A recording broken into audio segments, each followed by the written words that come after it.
Ya, silakan sudah masuk lagi Bapak Ibu guru, silakan bisa melanjutkan materi yang disampaikan. Monggo Pak Nanang.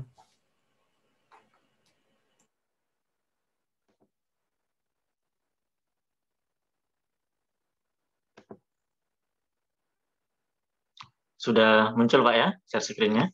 Ya, sudah. Oke, terima kasih. Saya ulangi, Assalamualaikum warahmatullahi wabarakatuh. Salam kenal untuk Bapak Ibu guru hebat semuanya. Mungkin di sini sudah ada yang kenal dengan saya, namun pasti banyak juga yang belum mengenal saya. Di sini perkenalkan, saya Nanang Sriyadi.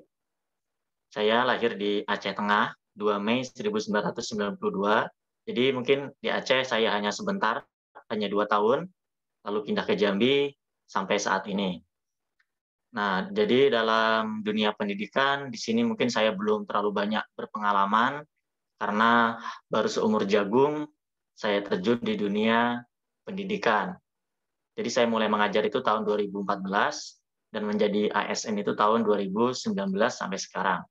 Nah, dalam berjalannya waktu menjadi guru, dalam jangka waktu tersebut, nah di sini ada beberapa kegiatan-kegiatan yang aktif saya ikuti, terutama tentang video pembelajaran.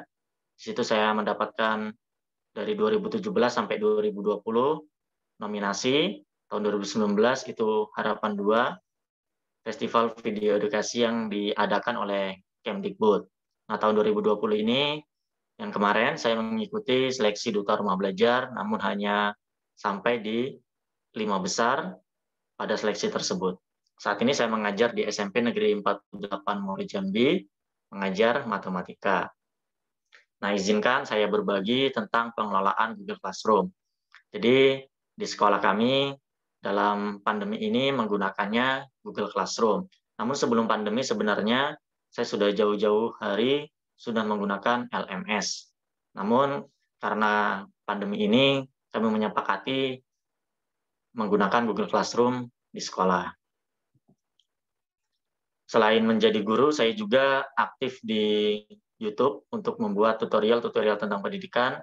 Mungkin Bapak Ibu guru sudah ada yang pernah melihat channel saya, juga pasti ada juga yang belum. Nah, saat ini sudah lebih dari 100 video tentang tutorial-tutorial di dunia pendidikan. Selain di YouTube, di sini juga saya mempunyai blog. Ini integrasi lah antara YouTube dan blognya, isinya pun hampir sama. Nanti bisa dicek ya dengan adresnya nanangsriyadi.online. Nah, selama pembelajaran di masa pandemi ini, kita mengenal 2 metode pembelajaran, yaitu synchronous learning dan asynchronous learning. Synchronous learning ini seperti yang kita lakukan sekarang ini ya, tatap maya. Kalau dalam normal itu tatap muka, itu synchronous learning. Guru dan siswa dalam saat yang sama. Tapi kalau yang asinkronusnya itu pembelajaran secara mandiri dan kolaboratif. Jadi itu tidak mengenal waktu antara guru dan siswanya. Secara singkatnya seperti itu. Nah, dalam melakukan pembelajaran secara sinkronus maupun asinkronus, kita bisa manfaatkan layanan dari Google, yaitu salah satunya adalah Google Classroom. Google Classroom merupakan salah satu LMS, Learning Management System, yang menjadi suatu tempat kita melakukan pembelajaran secara daring, kita membagi materi di situ, membuat penugasan di situ, membuat tugas, kuis, dan lain sebagainya melalui sebuah sistem. Nah, di sini kita menggunakan Google Classroom. Nah, kenapa harus menggunakan Google Classroom? Nah, saat ini Google Classroom sangat banyak sekali digunakan oleh guru-guru untuk melakukan pembelajaran secara daring selama pandemi ini. Karena dengan menggunakan Google Classroom, itu akan terkelola dengan baik proses pembelajaran yang kita lakukan. Nah, kenapa harus menggunakan Google Classroom? Karena Google Classroom di sini mempunyai beberapa kelebihan. Yang pertama, pastinya gratis. Yang kedua, mudah digunakan. Lalu file-file yang kita gunakan dalam proses pembelajaran akan masuk di Google Drive kita sebagai guru maupun Google Drive siswa. lalu mempunyai fitur yang cukup lengkap, lalu juga terhubung dengan fitur Google lainnya. Nah, jadi Google itu mempunyai banyak sekali fitur yang bisa kita manfaatkan untuk proses pembelajaran.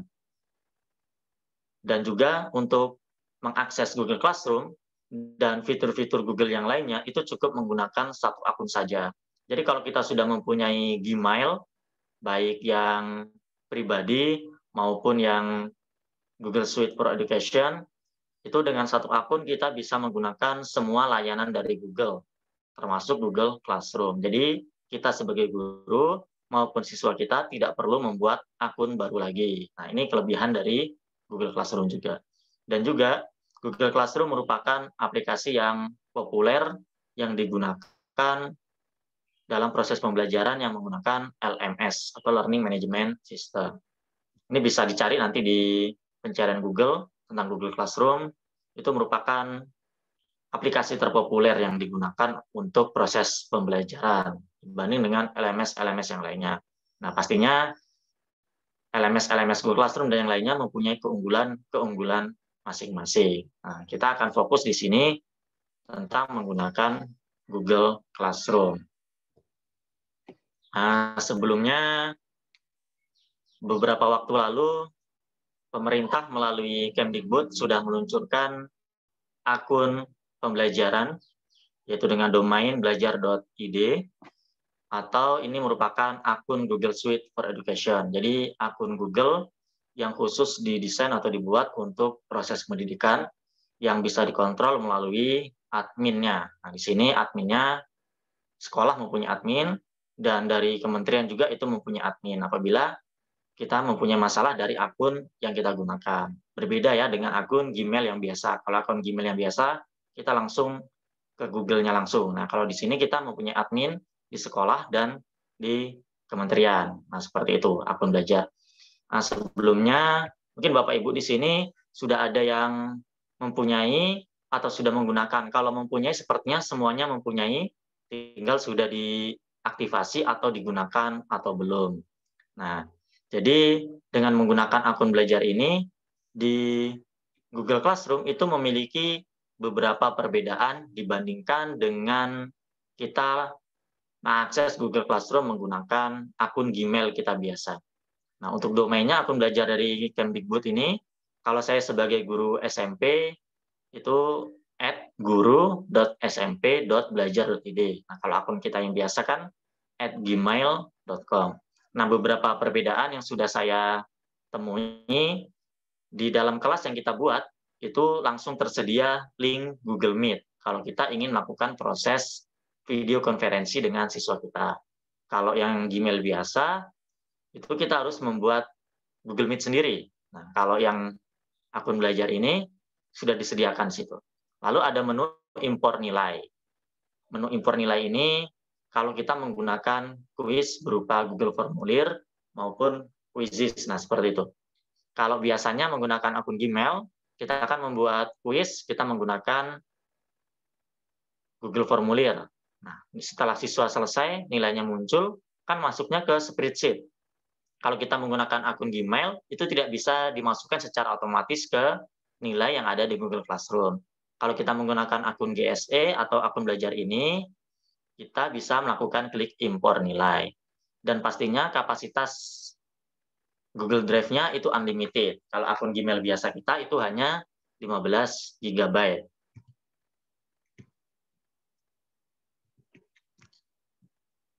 Untuk mengakses Google Classroom, kita bisa melalui pencarian Google Classroom, atau langsung kita ketikkan di browser kita.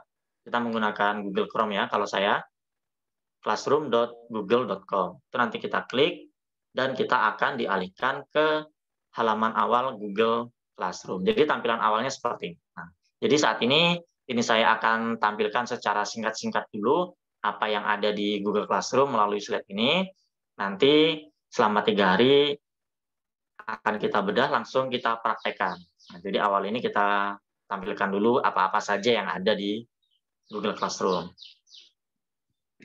Nah, selanjutnya kalau kita klik menu di Google Classroom, menu yang titik 3 di pojok kiri atas tadi, menunya seperti ini. Jadi di sini ada tampilan kelas, kelas yang kita mengajar sebagai guru atau kelas yang kita ikuti. Nah, seperti ini. Misalnya ini ya, yang pertama ini adalah mengajar. Jadi kita mengajar di kelas ini, kita sebagai guru. Kalau kelas yang kita ikuti, yang kita terdaftar. Nah, ini saya pernah mengikuti pelatihan menggunakan Google Classroom. Jadi ini perbedaannya. Kelas yang kita mengajar dan kelas yang kita sebagai peserta atau siswa.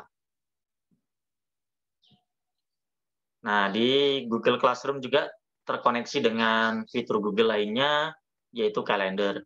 Jadi tugas-tugas yang kita buat di Google Classroom itu akan masuk di kalender. Jadi kita bisa mengecek di Google Calendar kapan deadline dari tugas-tugas tersebut. Itu akan muncul. Nah, yang biru ini tugas dari kelas yang saya ikuti, saya sebagai peserta. Seperti ini. Kalau yang warna coklat ini kelas tugas yang saya buat. Nah, seperti itu ya. Jadi semuanya masuk di Google Calendar. Jadi kalau kita mau mengecek, bisa kita cek di kalendernya. Nah, ini adalah tampilan dari salah satu kelas. Jadi kita klik kelas yang sudah kita buat. Nah, seperti ini ya. Di sini ada link Google Meet.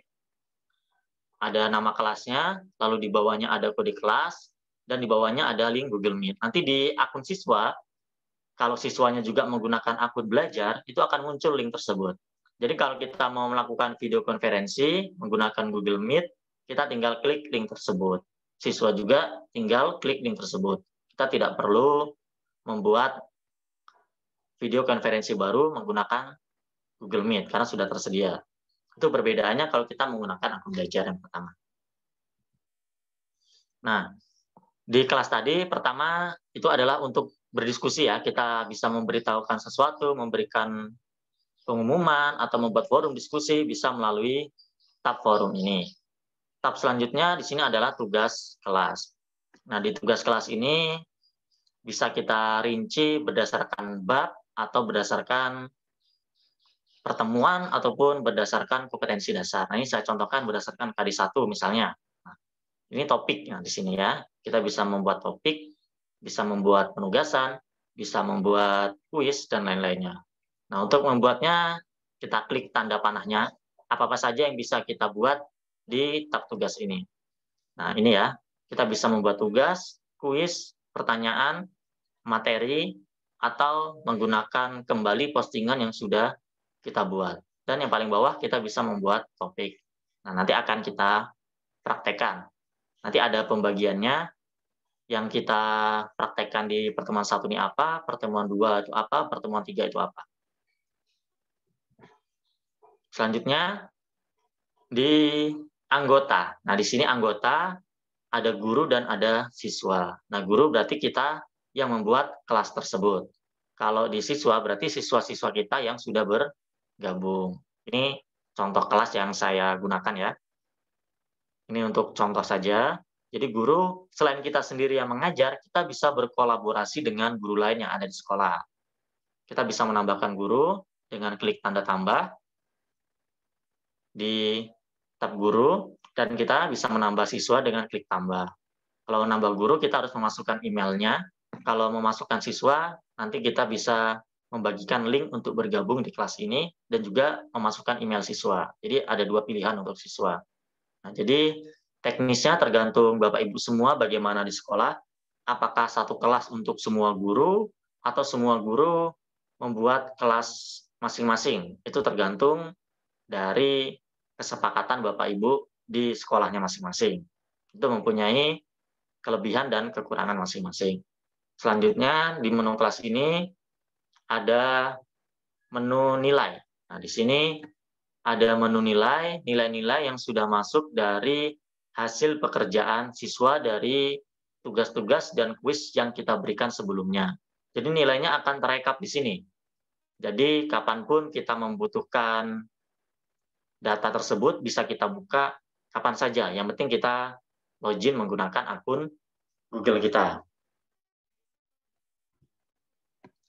Dan juga di Classroom ini terkoneksi dengan Google Drive.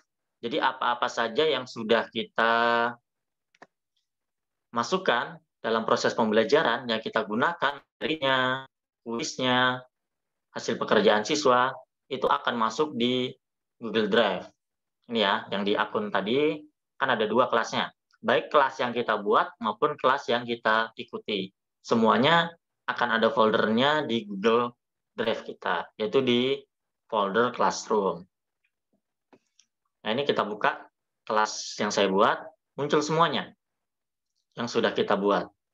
Baik itu kuisnya, tugasnya, semuanya masuk dalam Google Drive. Jadi akan aman. Kita tidak perlu khawatir kehilangan data. Yang penting akun Gmail kita itu aman. Nah, itu tadi sekilas tentang Google Classroom pada pertemuan pertama ini.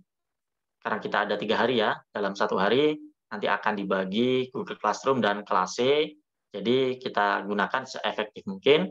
Nanti setelah ini nanti sambil diskusi di WA kita juga masih bisa. Jadi yang pertama di sini materi, ini tadi sekilas materi. Lalu kita login atau membuat akun Google Classroom. Lalu kita akan membuat kelas, kita akan mengundang siswa, dan kita akan mengundang pengajar kalau kita ingin berkolaborasi.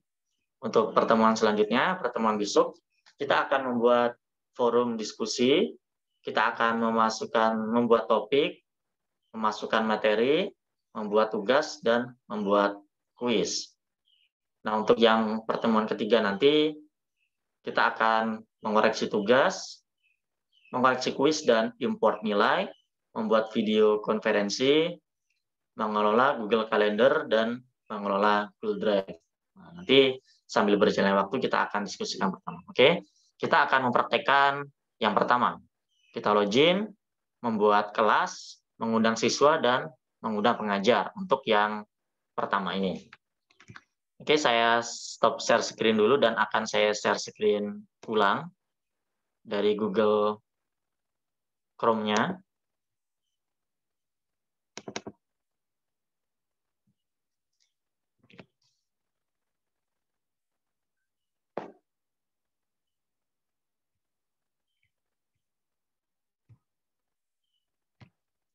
Bagaimana Pak Randi? Apakah sudah muncul?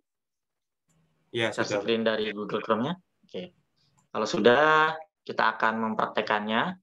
Kita bisa melalui pencarian atau kita bisa langsung memasukkan address-nya. Kita pakai pencarian saja, kita klik Classroom. Nah, saya yakin Bapak Ibu kalau langkah ini sudah paham semuanya. Sebagian pasti sudah menggunakan. Oke ya, kita pilih yang classroom.google.com. Nah, di sini akan masuk. Kita langsung ke Google Classroom di halaman awal. Jadi halaman awalnya adalah tampilan kelasnya. Nah, ini kalau kita sudah pernah login di browser yang kita gunakan. Di sini saya menggunakan Google Chrome. Kalau kita sudah pernah login, maka langsung masuk. Kalau kita belum pernah login di Google Chrome tersebut, kita diminta login untuk memasukkan akun Gmail kita, yaitu menggunakan username dan password-nya. Kebetulan di sini saya sudah pernah login menggunakan beberapa akun. Jadi kita dalam Google Chrome, kita bisa login menggunakan beberapa akun. Nah, di sini ya, ini adalah akun belajar saya yang dari Kemdikbud, Anang Sriadi, ini ya, 25@gurusmp.belajar.id.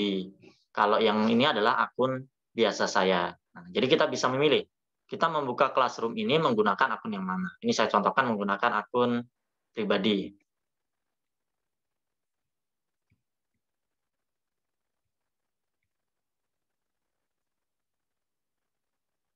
Nah, ini ya, kebetulan untuk proses pembelajaran kemarin saya masih menggunakan yang akun Gmail yang biasa.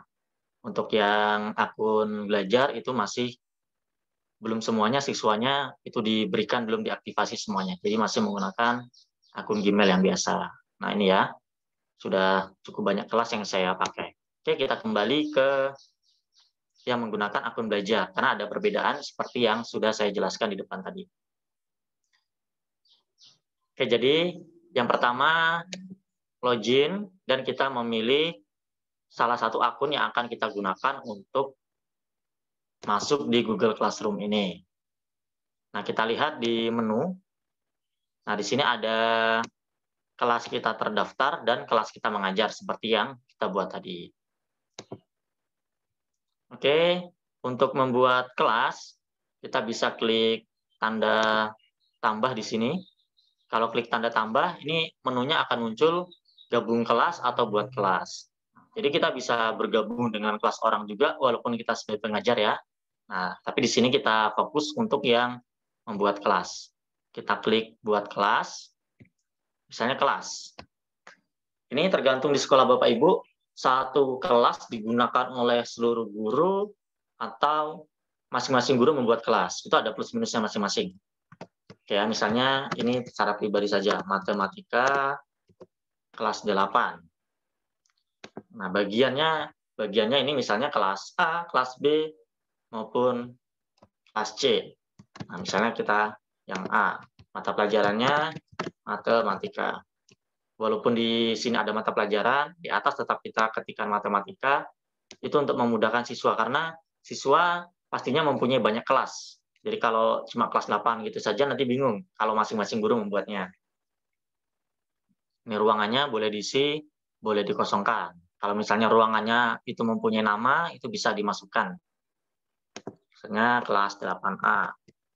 Lalu kita klik buat. Kita tunggu beberapa saat, ini masih proses loading. Nah, ini sudah muncul dan langsung terbuka kelasnya.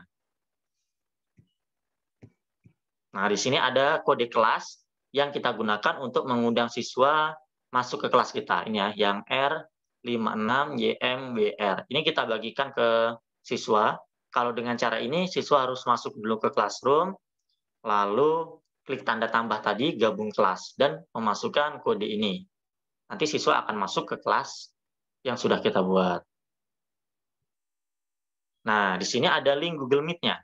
Link Meet atau link untuk melakukan video konferensi. Kita klik. Nah, kita klik buat seperti ini, maka nanti akan ada linknya. Nah, ini ya. Kita salin kalau mau kita salin dan kita bagian ke siswa kita. Atau kita simpan. Maka nanti di akun siswa juga, di kelas yang mereka ikuti, di kelas kita akan muncul link ini juga.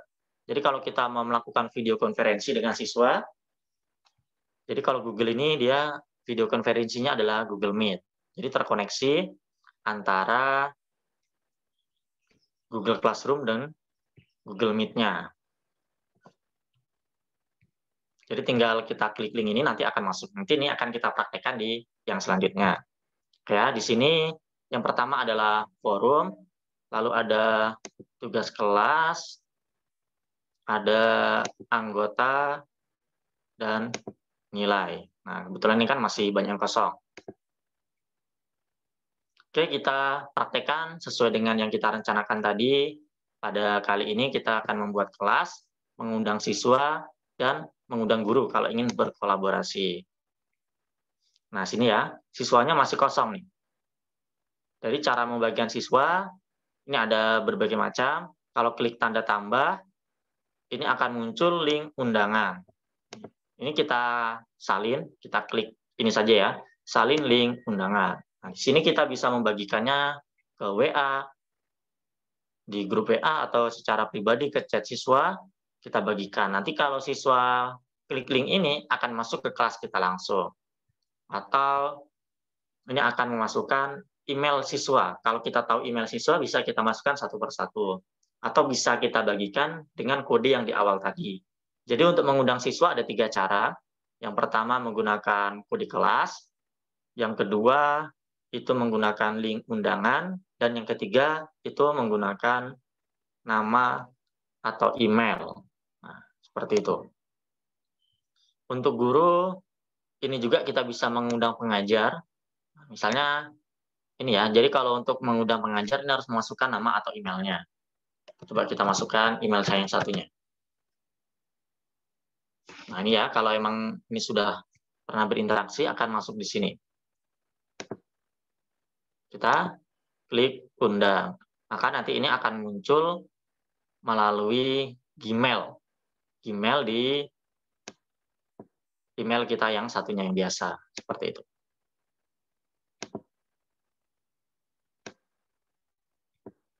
Oke, kita cek di email ya, apakah masuk undangan tersebut. Kita cek di Google Mail kita.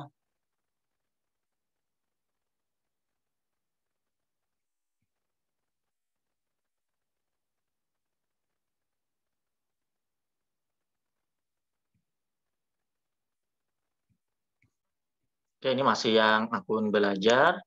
Kita lihat di akun yang kita undang tadi sebagai guru.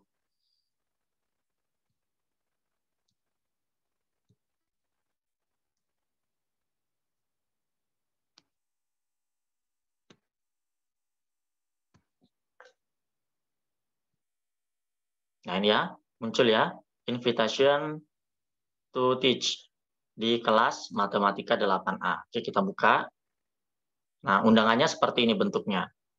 Jadi kalau ini misalnya di sekolah membuat satu kelas, kita gunakan untuk seluruh guru. Jadi siswa hanya bergabung di satu kelas, semua pengajarnya masuk. Lalu kita klik join. Ya, kita akan dialihkan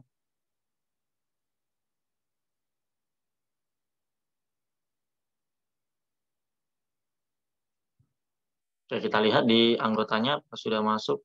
Oh ya, ini karena di sini kita menggunakan 2 akun ya di Classroom-nya. Ini harusnya dipilih dulu yang akun kita satunya, yang menjadi akun utama. Jadi biar terbukanya, nanti yang terbuka adalah akun dari Google Classroom yang biasa.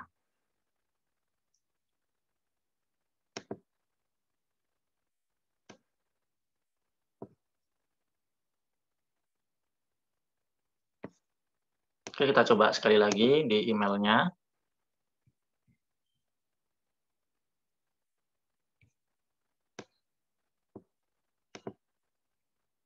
Kita klik join.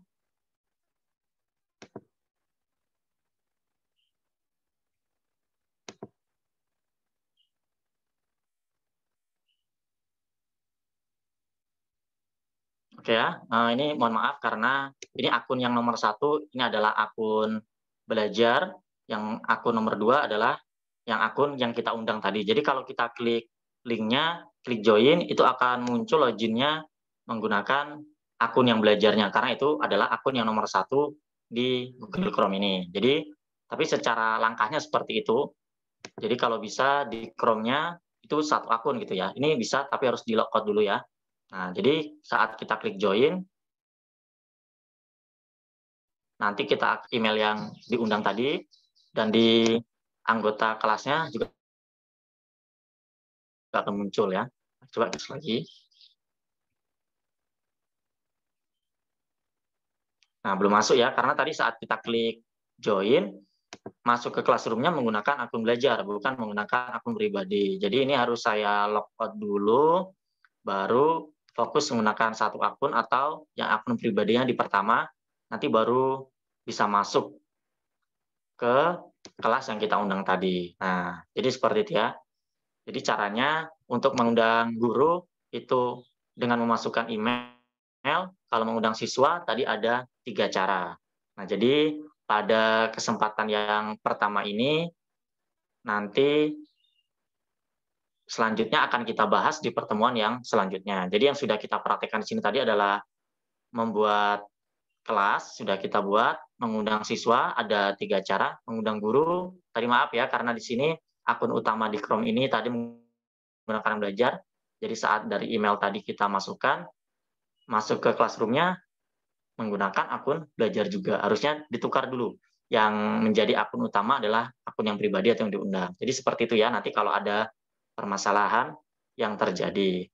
Oke, selanjutnya mungkin di sini kita akan tanya jawab dalam hal membuat kelas, memasukkan siswa atau mengundang siswa, dan mengundang pengajar.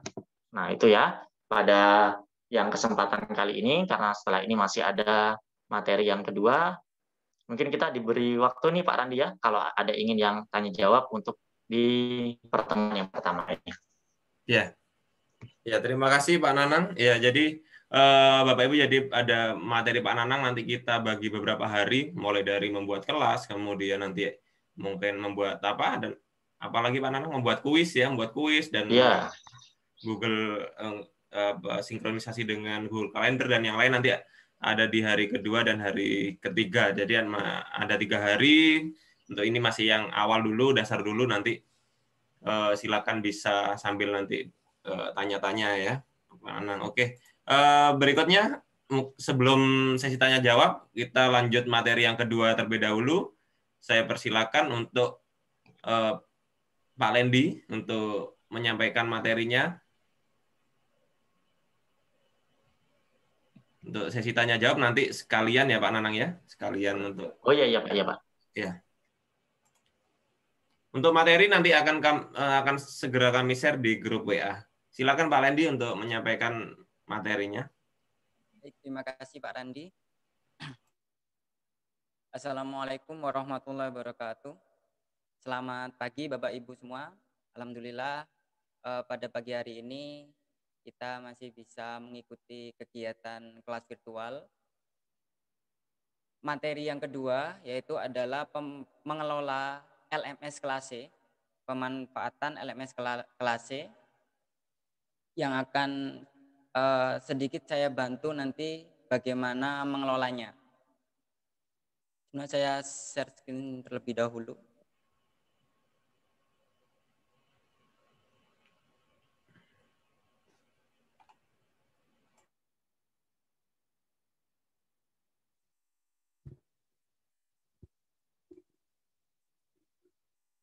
Kelihatan nggih Bapak Ibu? Oke. Sedikit saya perkenalkan mengenai Learning Management System Classe. Tadi di awal sudah sedikit disampaikan oleh Pak Randi bahwa LMS Classe ini itu merupakan LMS yang dibuat oleh orang Indonesia. Jadi namanya agak familiar dengan kita yaitu Classe karena memang pembuatnya adalah orang Indonesia. LMS ini terbilang cukup baru karena baru didirikan tahun 2014, jadi sekitar masih 6 tahun. Namun ada beberapa fitur yang dapat kita gunakan untuk melakukan pembelajaran secara online yang tidak kalah berbeda dengan Google Classroom maupun LMS yang lainnya. Pada LMS Classe ini ada versi yang basic atau gratis, ada juga versi yang berbayar. Untuk perbandingannya, apa saja fitur-fitur yang bisa kita gunakan untuk versi basic dan versi berbayar, bisa kita lihat di halaman depan ketika kita masuk ke web Classe. Pertama nanti Bapak Ibu bisa mengunjungi www.classe.com untuk masuk ke web Classe. Kemudian di bagian halaman depan atau beranda dari Classe sebelum kita masuk ke akun kita nanti akan ada komparasi beberapa fitur yang terdapat di versi basic maupun versi pro. Kurang lebih seperti yang ada di slide ini. Sudah saya screenshot. Untuk versi yang basic saya bahas terlebih dahulu. Fitur-fitur yang dapat digunakan itu yang pertama jejaring sosial.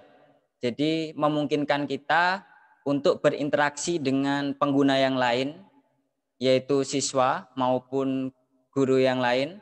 Kemudian komunitas atau grup, jadi kita bisa membuat forum diskusi, forum grup untuk komunitas, bisa komunitas kelas maupun yang lain.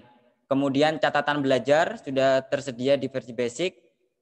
Namun untuk versi yang basic belum tersedia live lecture. Jadi kita tidak bisa menggunakan pembelajaran secara live seperti ini.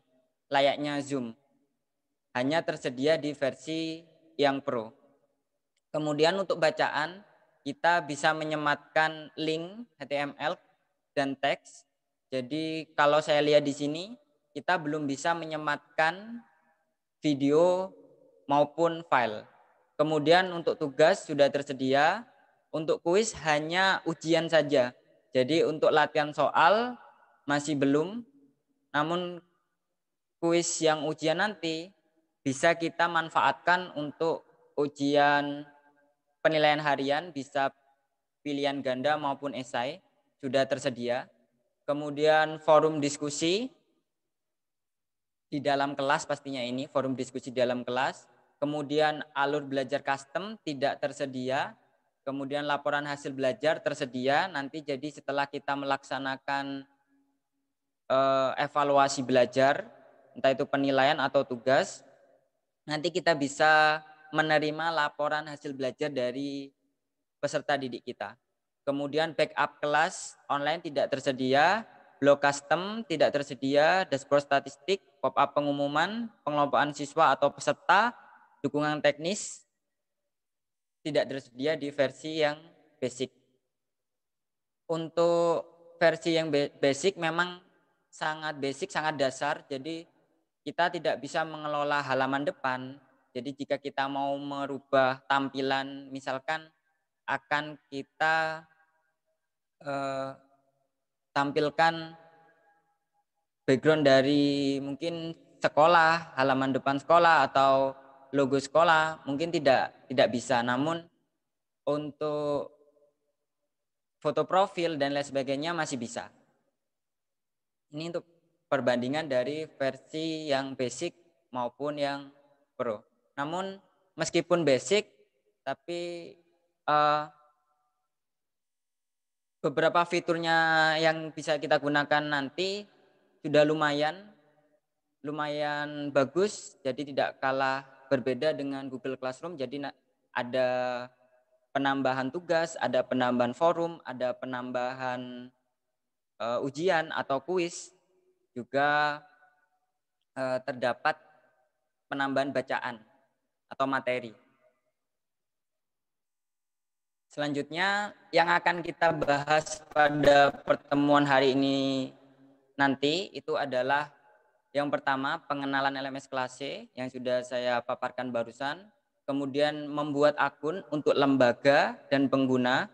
Jadi jika lembaga Bapak Ibu nanti belum memiliki akun, maka kita harus membuat akun terlebih dahulu.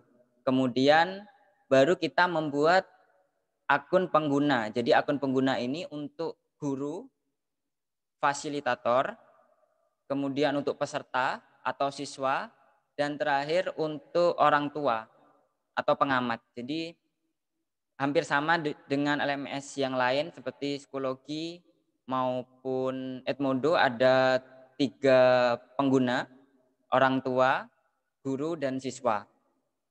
Kemudian kita nanti juga akan membuat kelas, kemudian mengundang guru dan siswa, hampir sama seperti yang dipaparkan Pak Nanang tadi. Untuk pertemuan pertama nanti kita masih dasarnya dulu, kita membuat akun dulu, membuat kelas, kemudian mengundang guru dan siswa.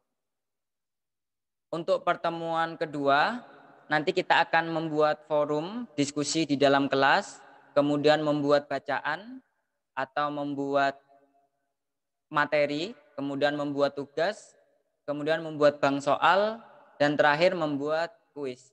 Jadi sedikit berbeda dengan mungkin LMS yang lain, karena di kelas C ini kita sebelum membuat kuis atau ujian, kita terlebih dulu harus membuat bank soal. Nah, membuat bank soal ini kita bisa 2 cara. Yang pertama dengan membuat sendiri, atau yang kedua dengan kita mengambil bank soal yang sudah tersedia di kelas C. Jadi bank soal yang sudah dibuat oleh pengguna yang lain, yang di-share secara umum, itu bisa kita gunakan. Itu pertemuan yang kedua. Kemudian pertemuan yang ketiga, kita akan melaksanakan dan mengelola data kuis, mengelola agenda kegiatan di kalender yang ada di kelas C, kemudian membuat komunitas. Baik, langsung saja kita praktekkan ya Bapak Ibu bagaimana cara membuat akun lembaga, pengguna, membuat kelas, maupun mengundang guru dan siswa untuk masuk ke dalam kelas.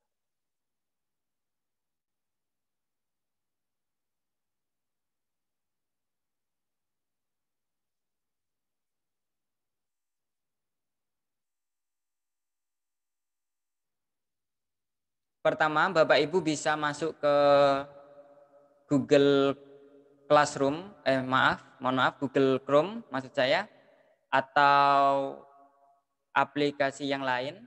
Kemudian Bapak Ibu tuliskan saja Kelase di pencarian. Maka otomatis akan muncul www.kelase.com. Nah, ini Bapak Ibu klik yang paling atas sendiri, Kelase. Nah, maka akan muncul tampilan seperti ini. Nah, ini saya keluarkan dulu karena sebelumnya saya sudah masuk ke akun saya. Nah, seperti ini. Kurang lebih nanti ketika Bapak Ibu membuka, ketika belum memiliki akun, akan seperti ini. Jadi di halaman depan ada pendaftaran untuk mendaftarkan secara gratis. Kemudian ada login atau masuk. Kemudian kita cek fiturnya. Ini yang tadi sudah saya paparkan. Kemudian di sini ada tampilan beberapa organisasi yang sudah menggunakan Kelase.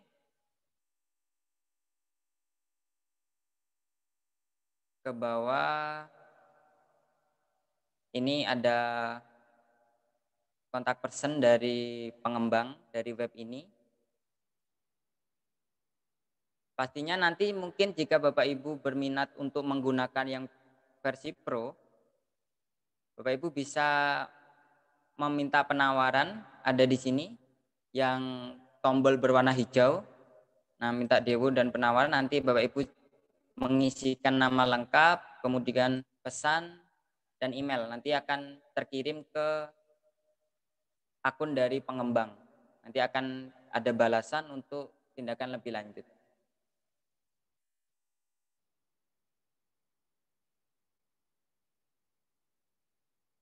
Mungkin itu sedikit tentang pengenalan halaman depan Kelase. Tampilannya cukup sederhana, jadi tidak terlalu ribet ya Bapak Ibu. Hanya ada beberapa tombol saja. Di sini ada tombol coba gratis, ini sama dengan daftar ini. Jika Bapak Ibu akan membuat akun, silakan klik bagian yang berwarna biru ini, daftar gratis. Kita coba, kita klik. Nah, selanjutnya akan diarahkan menuju halaman selanjutnya dari Kelase, yaitu halaman pembuatan akun. Nah, di sini kalau Bapak Ibu lihat ada dua data, yaitu yang pertama daftarkan lembaga baru, yang kedua daftarkan diri Anda menjadi pengguna baru. Untuk yang pertama, Bapak Ibu bisa mendaftarkan lembaga baru apabila belum memiliki lembaga yang berada di akun Kelase. Jadi nanti Bapak Ibu isi nama lembaga, provinsi, pilih negara, nama lengkap, email, pastikan email yang aktif, yang masih digunakan. Nanti karena apabila ada masalah tentang kata sandi mungkin lupa, nanti akan diverifikasi melalui email. Kemudian yang kedua yaitu adalah daftarkan diri Anda menjadi pengguna baru. Nah, di sini untuk pengguna siswa, guru maupun orang tua dapat mendaftar melalui kolom yang ada di sebelah kanan. Nah, nanti akan diminta untuk mengisi nama lengkap, email, provinsi, negara, nama pengguna. Nah, nama pengguna ini itu adalah nama yang akan kita gunakan untuk login atau masuk ke dalam Kelase nanti. Jadi nanti kita harus membuat nama yang sederhana, jadi mudah diingat dan tidak terlalu rumit. Kemudian kata sandi, pilih peran. Nah, pilih peran di sini nanti ada dua, siswa, guru, dan orang tua. Ada 3, mohon maaf, siswa, guru, dan terakhir orang tua. Kemudian kode akses. Nah, kode akses ini bisa kita dapatkan melalui akun lembaga. Jadi nanti ketika kita sudah membuat akun lembaga, kita akan mendapatkan kode akses untuk masing-masing peran. Kode akses untuk siswa, kode akses untuk guru, dan terakhir kode akses untuk orang tua. Nah, ketika Bapak Ibu guru menggunakan kode akses untuk guru, maka nanti akunnya otomatis akan menjadi akun fasilitator atau akun guru.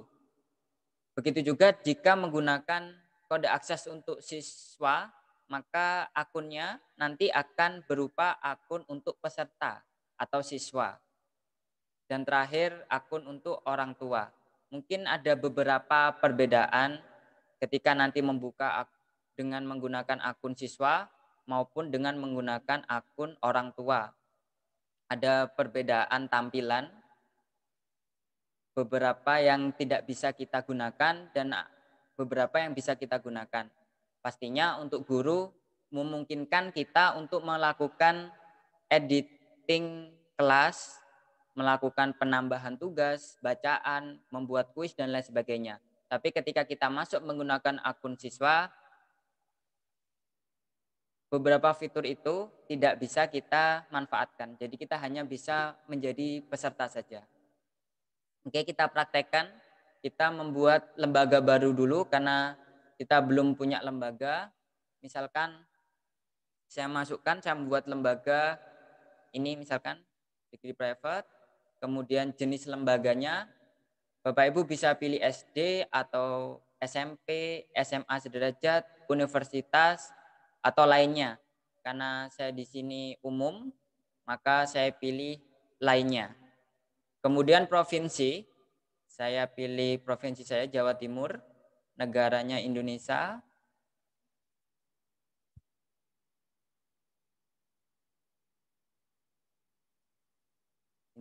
Kemudian nama lengkap. Nah, nama lengkap ini bisa Bapak Ibu tuliskan nama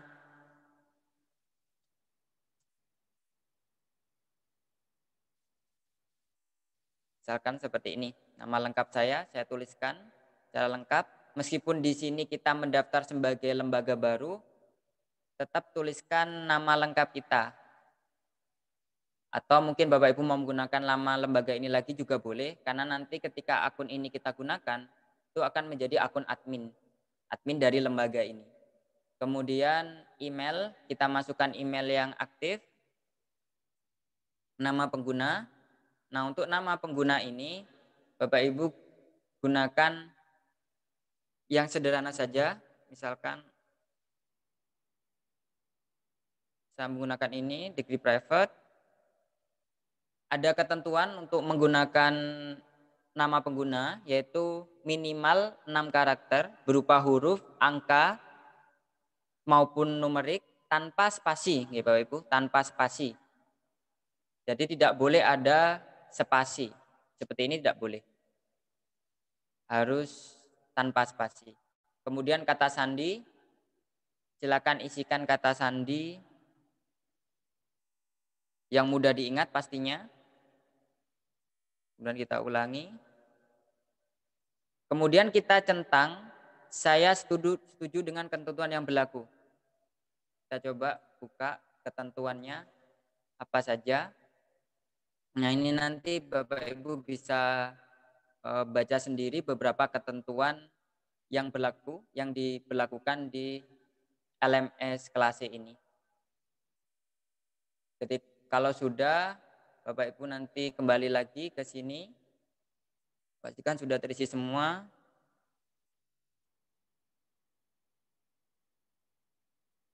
Saya setuju, kemudian silakan klik buat lembaga baru. Buat lembaga baru. Ketika nanti Bapak Ibu setelah memilih ini, klik buat lembaga baru, otomatis nanti akan menuju ke lembaga atau akun lembaga yang sudah dibuat. Karena di sini saya sudah memakai ini tadi, sudah saya buat sebelumnya. Tidak saya klik, namun saya akan langsung menuju ke akun saya yang sudah saya buat. Saya masuk.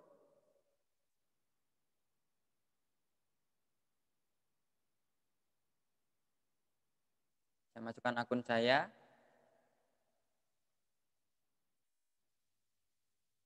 Nah, nanti ketika sudah selesai melakukan pendaftaran akun lembaga, nanti akan langsung menuju ke tampilan ini.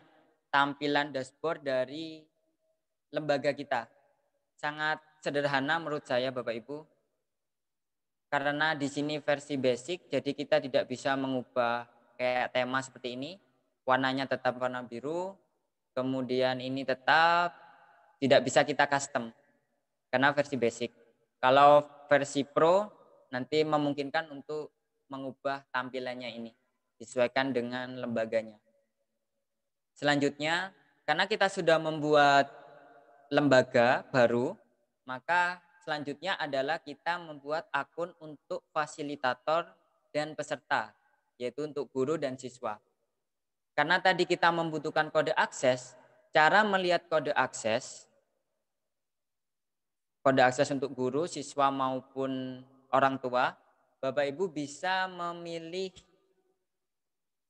atau mengklik di pojok kiri di sini nama lembaga yang berkotak warna biru. Nah, karena saya tadi memberikan nama degree private, maka di sini akan muncul tulisan degree private.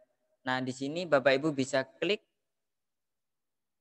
Nah, selanjutnya akan seperti ini. Nah, ini bisa kita ubah ya Bapak Ibu. Misalkan saya mau ubah foto profilnya. Kita pilih di sini sunting gambar profil. Sebelum kita mengecek kode akses tadi, coba kita ubah dulu. Apakah bisa?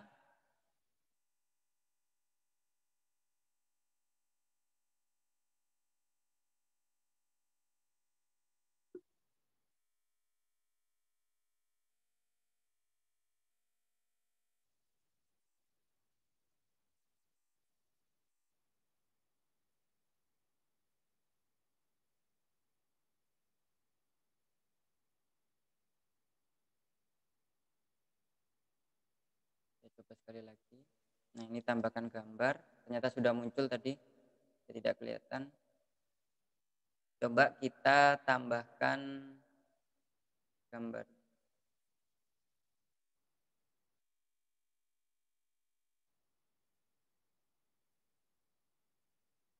Dan saya menemukan ini, saya unggah.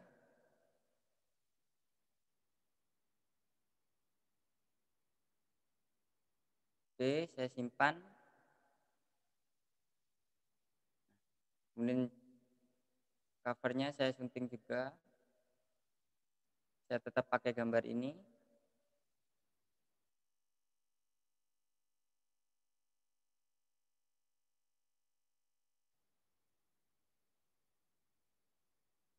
Kita perbesar.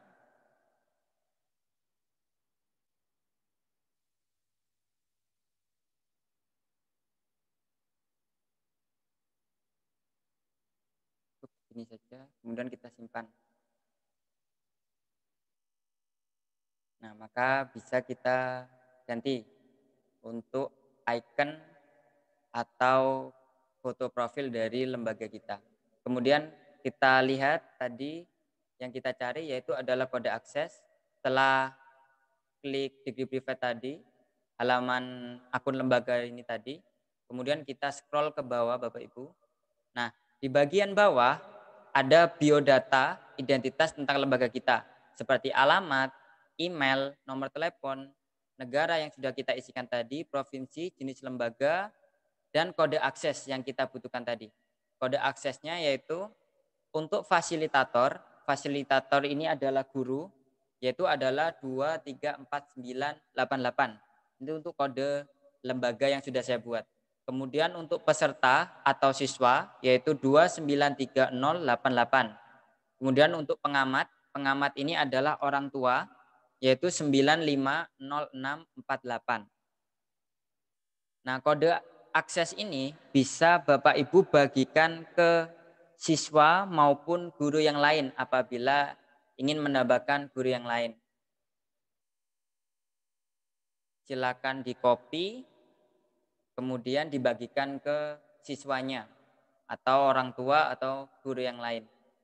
Misal saya akan menggunakan kode fasilitator atau guru. Nanti kita coba buat akun guru. Ini kodenya. Kemudian selanjutnya, misalkan Bapak Ibu mau menambahkan ini alamat dan email dari lembaga, Bapak Ibu bisa melakukannya di sini yang berwarna biru. Disunting. Nah, di sini Bapak Ibu bisa menambahkan alamat lembaga. Misalkan saya tambahkan Jember, Jawa Timur. Saya gunakan alamat yang sederhana.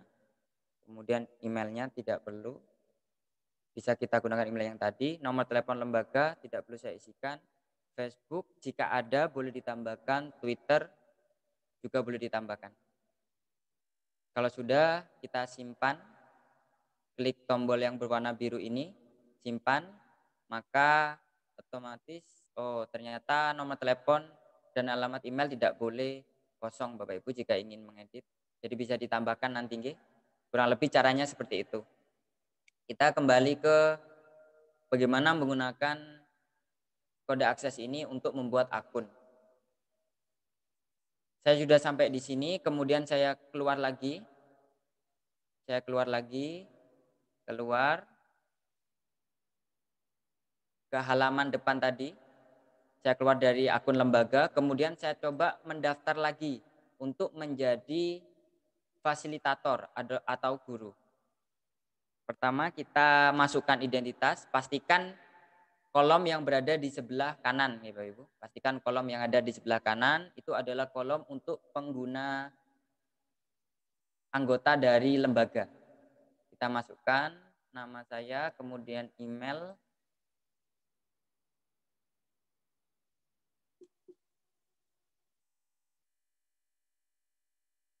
Sekali lagi pastikan email yang masih aktif digunakan.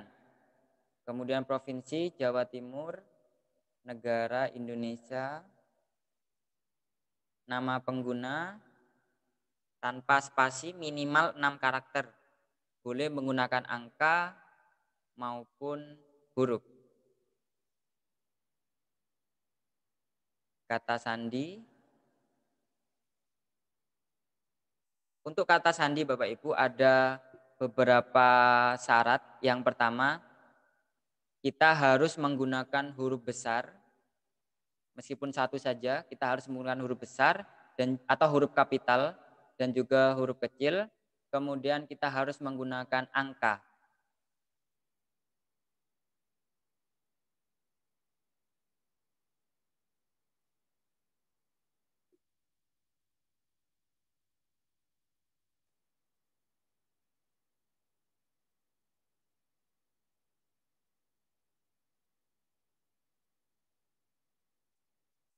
Kemudian peran, karena tadi saya mau menggunakan sebagai guru, maka saya pilih di sini guru perannya. Kemudian kode akses sudah saya catat, saya masukkan 2, 3, 4, 9, 8. Saya centang kolom persetujuan di sini. Artinya saya menyetujui ketentuan yang berlaku sama seperti tadi. Kemudian daftarkan sebagai pengguna baru. Saya coba mendaftar.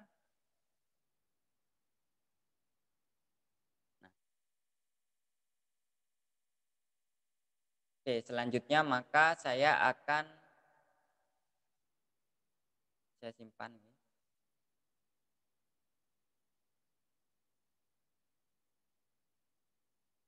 Nah, tampilannya seperti ini, tidak jauh beda dari tampilan yang tadi. Coba kita lihat personal kita atau akun kita. Nah, di sini foto profilnya masih kosong. Nah, peran kita di sini Bapak Ibu, ketika kita klik di sini personal, bagian menu personal, artinya kita akan menuju ke akun kita atau profil kita. Karena kita tadi mendaftar sebagai guru atau fasilitator, maka di sini peran kita maka akan menjadi fasilitator atau guru. Sehingga kita memungkinkan untuk membuat kelas, membuat materi, bacaan, dan tugas. Kalau ingin mengedit ini, foto profil sama seperti tadi, sunting gambar profil, tambahkan gambar,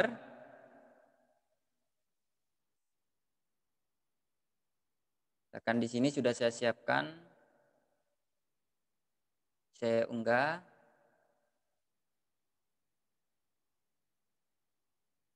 Ternyata ada sedikit kesalahan, saya coba masuk lagi.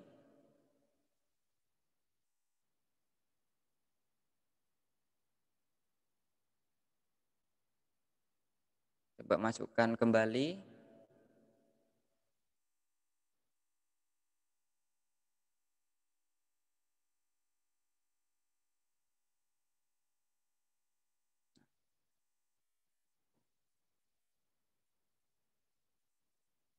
Simpan.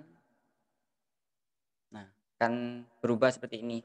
Kemudian covernya bisa kita ganti juga. Misalkan foto yang lain juga bisa. Saya mau pakai cover yang ini. Saya unggah. Oke, saya simpan. Nah, seperti ini. Nah, di sini tertuliskan 0 teman dan 0 kelas. Karena kita akunnya masih baru, jadi Bapak Ibu pasti belum membuat kelas. Jadi kita harus membuat kelas terlebih dahulu. Nah, cara membuat kelas ini bisa Bapak Ibu pilih dashboard di menu bagian ini. Kemudian ada kelas, ada pertemanan, ada komunitas. Untuk membuat kelas, Bapak Ibu pilih kelas ini. Ternyata di sini sudah tersedia ada satu kelas. Nah, kelas ini Bapak Ibu, itu adalah kelas yang sudah dibuat oleh lembaga. Jadi melalui akun yang saya tadi sebelumnya, akun lembaga, sudah membuat kelas ini. Matematika peminatan 10 MIPA 1. Nah, kita lihat infonya. Pembelajaran matematika peminatan untuk siswa kelas 10 MIPA 1. Nah, kenapa kita tidak bisa bergabung dengan kelas ini? Karena di sini tidak ada tombol untuk bergabung ya Bapak Ibu. Tombol untuk masuk ke dalam kelas ataupun bergabung. Karena setting dari kelas ini tadi itu adalah setting tidak untuk umum atau private. Sehingga hanya lembaga atau hanya yang membuat fasilitatornya saja yang bisa menambahkan keanggotaan.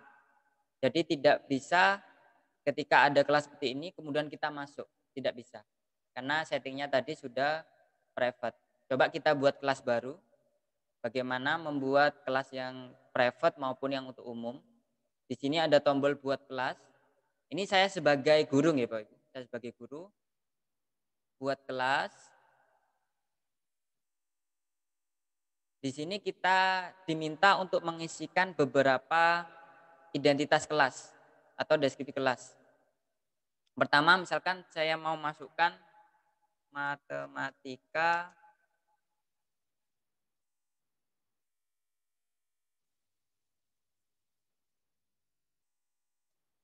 tujuh SMP. Misalkan seperti ini. Matematika kelas 7 SMP. Ini. Kemudian deskripsi bisa kita ulangi lagi tadi. Matematika kelas 7 SMP. Atau mungkin Bapak Ibu mau menambahkan deskripsi yang lain, boleh sekali. Misalkan agar siswa kita, anak didik kita bisa lebih jelas mengenai deskripsi dari kelas ini. Matematika kelas 7 SMP. Kemudian tag ini saya tambahkan matematika untuk memudahkan anak-anak dalam mencari nanti. Kemudian nah di sini untuk status kelas ada private, ada publik. Untuk status yang private itu sama seperti kelas yang tadi Bapak Ibu. Jadi tidak bisa sembarangan akun yang lain masuk secara bebas. Jadi perlu admin untuk memasukkan pengguna yang lain. Tapi jika Bapak Ibu memilih publik di sini, maka setiap orang bisa mengajukan diri untuk bergabung ke dalam kelas. Nah, tugas Bapak Ibu nanti sebagai fasilitator atau yang membuat kelas bisa menerima atau menolak siswa atau guru yang ingin masuk atau orang tua yang ingin masuk. Ini kita pakai private saja biar lebih aman, kontrol terhadap anggota bisa terjaga karena tidak sembarangan siswa maupun pengguna yang lain bisa masuk. Kemudian selanjutnya di bawahnya kategori kelas. Kategori kelasnya saya pilih SMP karena kita tadi mendaftar memilih lainnya ketika lembaga tadi, maka kita bisa memilih kategori SD, SMP, SMA maupun perguruan tinggi. Tapi jika nanti kita lembaganya sudah di awal memilih SMA, maka di sini akan muncul SMA. Kita pilih SMP karena kita kelas 7 SMP. Kemudian status pendaftaran. Nah, di sini status pendaftarannya masih kita buka karena kita akan membuat kelas yang baru, artinya anggota belum masuk. Ketika nanti semua anggota, baik siswa maupun guru yang lain mungkin sudah masuk ke dalam kelas ini, kita bisa rubah setting ini menjadi ditutup sehingga tidak ada yang bisa bergabung lagi. Tetap kita dibuka Bapak Ibu. Kemudian model pendaftaran. Nah, di sini ada moderasi, ada otomatis. Untuk yang moderasi ini artinya apa? Nanti ketika Bapak Ibu mengundang siswa untuk masuk ke dalam kelas ini, maka Bapak Ibu masih harus perlu tindakan selanjutnya, yaitu menerima atau menolak undangan yang sudah disebarkan tadi. Artinya tidak secara otomatis siswa setelah diundang kemudian masuk maka akan menjadi anggota dari kelas itu tadi. Tidak, kalau kita memilih moderasi. Tapi jika kita memilih otomatis, maka ketika sudah kita undang, kemudian siswa tadi menerima undangan itu, maka akan secara otomatis masuk ke dalam kelas ini tanpa perlu kita pilah lagi menerima atau kita tolak. Kalau saran saya sebaiknya Bapak Ibu memilih moderasi karena untuk menghindari misalkan ketika kita mengundang siswa kita melakukan kesalahan mungkin ada siswa yang seharusnya tidak kita undang ternyata kita undang. Nah, kita bisa pilih ini saja sehingga kita nanti bisa cek apakah akun ini merupakan anggota dari kelas ini. Kita pilih moderasi saja. Setelah semua data terisi, maka kita pencet ini tambah. Kita klik tambah. Selanjutnya maka kelas yang kita buat nanti, yang kita buat barusan, maaf, sudah bisa kita masuki. Nah, di sini. Di sini sudah ada tombol masuk, ada tombol info, ada tombol pengaturan atau setting. Nah, pengaturan atau setting ini jika kita klik maka di sini ada status pendaftaran dan model pendaftaran. Yang tadi saya sampaikan bahwa ketika siswa sudah dirasa sudah masuk semua pengguna sudah masuk, anggota kelas sudah masuk, di sini bisa kita tutup pendaftarannya. Sehingga sudah tidak ada lagi siswa maupun guru yang masuk ke dalam kelas ini. Namun apabila ternyata sudah kita tutup, masih ada yang belum ditambahkan, maka kita bisa setting lagi, kita rubah lagi untuk dibuka lagi. Seperti itu. Kalau sudah disimpan, kemudian sekarang kita masuk ke dalam kelas ini. Kita pilih yang berwarna hijau ini, icon masuk, kita klik. Sekarang kita sudah berada di dalam kelas, Bapak Ibu. Kita sudah berada di dalam kelas ini. Selanjutnya, kita bisa mengubah profil maupun cover dari kelas ini. Sama seperti tadi, nih. Kita sunting profil, kita coba tambahkan gambar, sama seperti tadi. Nih. Misalkan saya pakai ini tetap, kita unggah. Sudah sesuai, kita simpan, maka akan berubah. Covernya juga biar lebih bagus, lebih menarik tampilannya meskipun versi basic. Bapak Ibu bisa pilih gambar yang lain ya, yang berbeda, tapi saya menyediakan ini hanya sebagai contoh saja. Oke, sudah sesuai, kita simpan. Maka sudah berubah sesuai yang kita unggah tadi. Nah, kemudian di sini terdapat 0 peserta, 1 fasilitator. Nah, selanjutnya kita akan belajar bagaimana memasukkan peserta dan bagaimana memasukkan fasilitator. Karena di sini anggota dari lembaga yang kita buat ini masih baru, maka tentunya belum ada peserta yang membuat akun dengan kode akses kita tadi. Juga belum ada guru yang membuat akun dengan kode akses tadi. Saya coba buka akun saya yang lain yang sudah memiliki anggota banyak. Ini saya keluar dulu.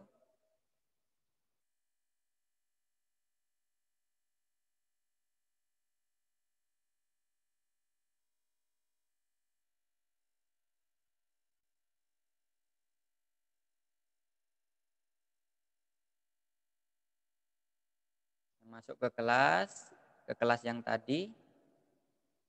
Misalkan ini.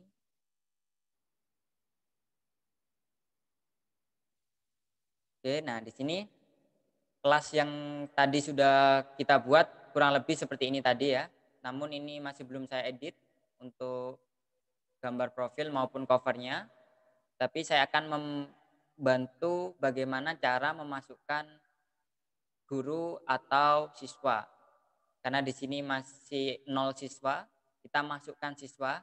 Caranya ketika kita sudah membuat kelas, maka tampilannya akan masih seperti ini, kosong ya Bapak Ibu.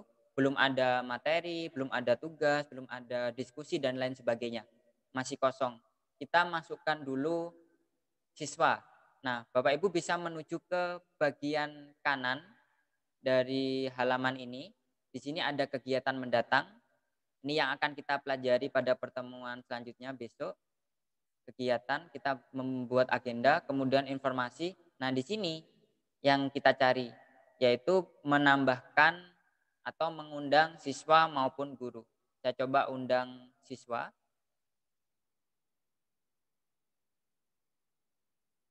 Di sini ada banyak akun, misalkan ini anggota dari kelas ini anggota, ini bukan, ini anggota, ini anggota.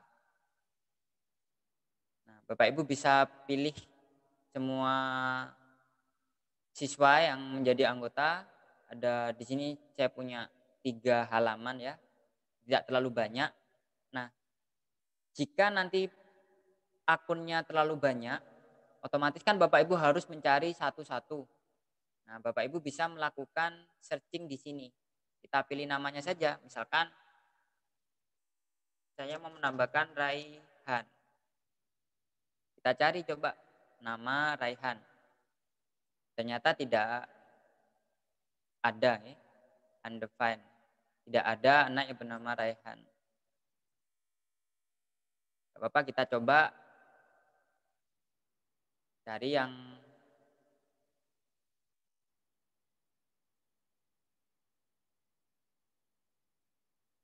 mungkin biar memudahkan Bapak Ibu nanti ketika anak-anak akan membuat akun, mungkin Bapak Ibu bisa menyampaikan agar membuat nama sesuai namanya yang berada di absen.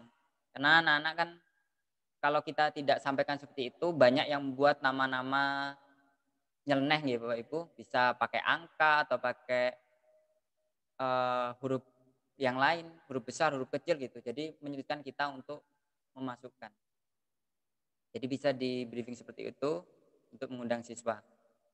Oke, karena saya pilih yang ini, misalkan saya mau nambahkan ini saja. 1, 2, 3. Nah, sudah ini, kemudian di sini saya klik undang siswa. Ya, di bagian sini saya undang siswa. Oke.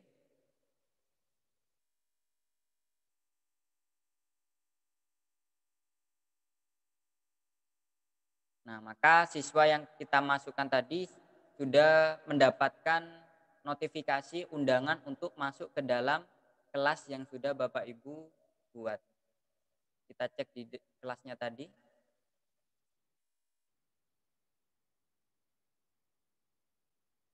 Kelas Matematika Peminatan 10 MIPA 1.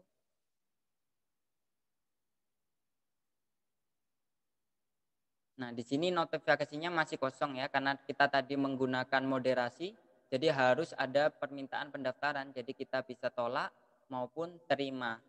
Nah, karena seperti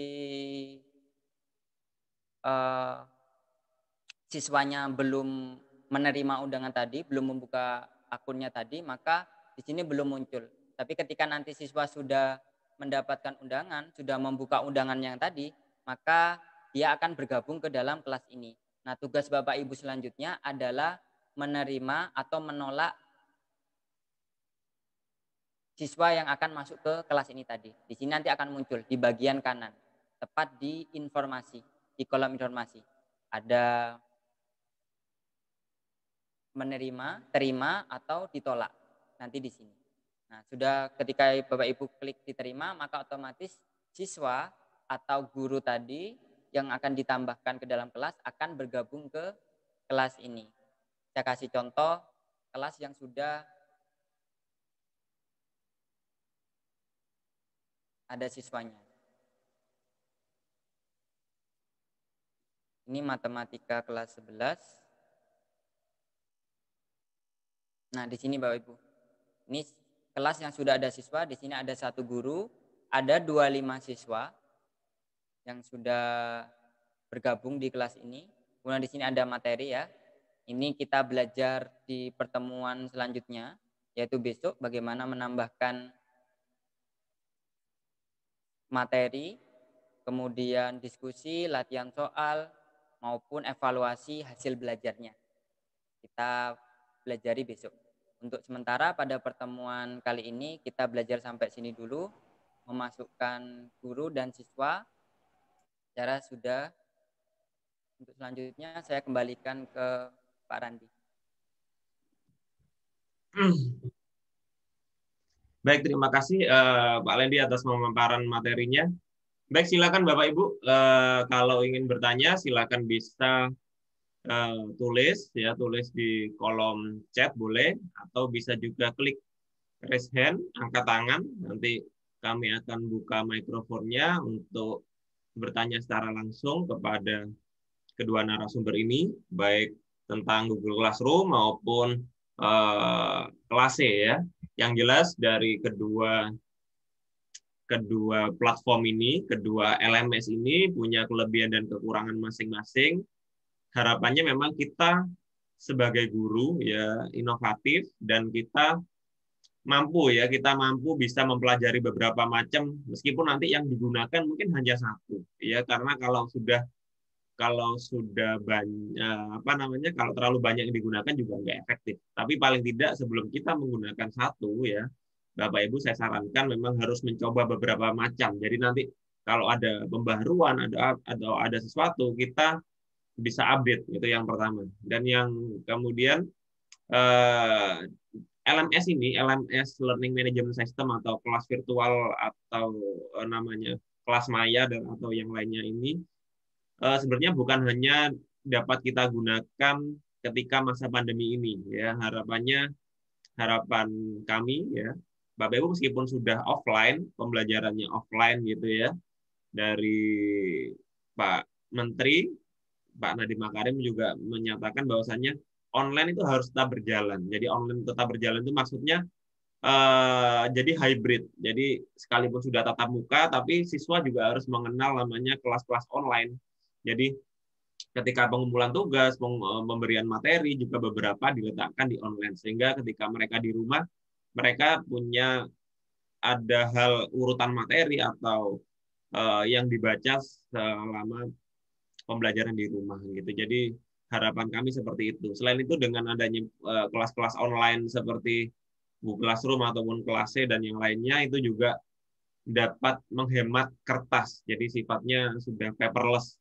Jadi pengumpulan tugas, pengumpulan sesuatu bisa by scan, kemudian dikirim lewat kelas online tersebut, sehingga berkas-berkas Bapak Ibu yang mungkin awalnya menumpuk di ruang guru ataupun ruang dosen ataupun yang lain nanti jauh berkurang dengan adanya pembelajaran dengan bantuan media seperti ini. Ya, silakan, ini sudah ada beberapa yang bertanya. Saya persilakan untuk Ibu Silviani, silakan Ibu untuk bertanya secara langsung. Ya, baik. Terima kasih kesempatannya. Perkenalkan, saya dari Palu, Sulawesi Tengah. Saya seorang wijaiswara, pengajar ASN, Aparatur Sipil Negara. Nah, memang di saat ini pembelajaran yang menggunakan LMS atau Google Classroom ini adalah sebuah tuntutan bagi kita para fasilitator, para pengajar, dan para guru untuk familiar dengan hal seperti ini. Makanya apresiasi pada Pak Randi dan Pak Suwardi ya, yang sudah mengadakan kegiatan ini. Nah, kaitannya dengan tadi, saya ingin menanyakan, biasanya instansi itu sudah punya LMS tersendiri. Nah, kira-kira bagaimana kita memanfaatkan atau mensinkronkan LMS Classy dengan LMS yang sudah disiapkan oleh instansi, sehingga semua aktivitas itu bisa saling berkaitan. Karena tidak semua orang familiar dengan sistem pembelajaran hari ini. Kalau terlalu banyak kelas yang kita inginkan, ya mungkin kita yang sudah familiar akan lincah bisa mengatur semua pembelajaran. Tetapi bagi peserta yang mungkin pertama kali atau apa, dia akan bingung kalau sebentar kita arahkan ke Google Classroom, kemudian penugasan harus diupload di LMS instansi. Nah, ini saya mungkin ingin mendapatkan tips-tips dari para pemateri hari ini yang sangat luar biasa. Bagaimana kita mensinkronkan LMS, kemudian menunjukkan gaya fasilitasi kita menggunakan yang ini yang secara sederhana ya, dan hubungkan dengan LMS, karena kami juga dituntut selalu mengisi LMS instansi. Nah, sedangkan di sini banyak hal-hal yang perlu agak kalau secara birokrasi itu banyak aturan, banyak ini ya. Tetapi seperti ini kita bisa leluasa sebenarnya menggunakan kreativitas kita atau mengajak peserta untuk nyaman dalam belajar, merdeka dalam belajar. Demikian, terima kasih. Wassalamualaikum warahmatullahi wabarakatuh. Waalaikumsalam warahmatullahi wabarakatuh. Terima kasih Bu Silviani ya atas pertanyaannya. Mungkin sebelum ini saya coba tanggapi dulu. Saya bantu tanggapi dulu untuk ya, memang kalau pendapat saya ya, saya juga merupakan pengajar di salah satu universitas di Jawa Timur. Jadi memang di baik kampus maupun sekolah itu bahkan sudah punya LMS masing-masing gitu ya. Memang kebanyakan memang yang digunakan itu sebagian besar itu Moodle, kemudian yang sudah dimodifikasi sehingga menjadi LMS masing-masing instansi, begitu Ibu. Jadi memang sebagian besar seperti itu. Nah, memang saya rasa kalau dengan sudah adanya LMS di masing-masing instansi dan apalagi sudah diwajibkan, memang itu bisa dikatakan prioritas yang utama. Jadi memang yang prioritas utama. Bahkan ada instansi tertentu yang memang sangat menganjurkan bahkan tidak boleh pakai LMS yang lain, karena memang sudah dibuatkan LMS itu, baik akunnya, baik sistemnya sudah dibuatkan, sehingga nanti bahkan presensi di LMS itu, kemudian mengumpulkan berkas-berkas juga di LMS itu, kalau tidak malah tidak terdeteksi. Ya, itu memang salah satu hal yang memang sudah umum di instansi ini, karena instansi tersebut sudah memang sifatnya membeli ya, sudah beli LMS itu dan sudah memprogramnya sehingga bisa dimanfaatkan oleh masing-masing pengguna di instansi tersebut. Nah, kalau saya pribadi, bagaimana caranya mensinkronkan antara LMS di instansi dengan di yang sudah ada, baik Google Classroom atau apa? Menurut saya pribadi itu memang tidak bisa, Bu. Tidak bisa itu artinya kita malah kerja 2 kali gitu. Kita malah kerja 2 kali. Memang ada dari salah satu pengajar itu yang suka sekali dengan Google Classroom sehingga LMS di instansi tersebut gitu hanya diisi secukupnya. Hanya diisi secukupnya itu maksudnya ya kalau diwajibkan instansi mungkin hanya diisi presensi atau apa, atau kalau tidak diwajibkan nggak usah dipakai gitu. Jadi memang dari LMS itu sifatnya saling asing atau terpisah. Jadi ketika sudah instansi ya instansi aja. Jadi Classroom aja. Jadi itu saran saya seperti itu. Jadi kalau sudah ada mungkin langsung fokus di instansinya aja. Karena memang sebagian besar 80% kalau saya pribadi menyatakan tombol-tombolnya mungkin ya hampir fitur-fiturnya juga hampir sama, cuma beda tombol saja kadang gitu. Kalau saya pribadi itu mungkin bisa ditambahkan oleh Pak Nanang atau Pak Lendi, silakan mungkin memberikan mungkin ada masukan yang lain, silakan Bapak. Ya Pak, terima kasih. Oke, saya sependapat dengan Pak Randi. Memang kita dalam melakukan proses pembelajaran menggunakan LMS, kita sepakati, misalnya dalam satu sekolah menggunakan LMS ini. Kalau sudah menggunakan Google Classroom, kita ya gunakan Google Classroom-nya. Kalau kita menggunakan yang lain, itu kan menggunakan akun masing-masing. Google Classroom menggunakan akun Google-nya, misalnya tadi Classe, itu menggunakan akun, dan itu adalah sesuatu yang berbeda tempatnya. Nah, misalnya di sekolah juga sudah mempunyai LMS, itu juga mempunyai, jadi akun itu tidak bisa Classroom atau Classe misalnya. Jadi memang kita harus fokus di satu LMS mana yang kita lakukan. Mungkin kalau menurut saya seperti itu Pak Randi. Ya, terima kasih Pak. Jadi seperti itu Ibu.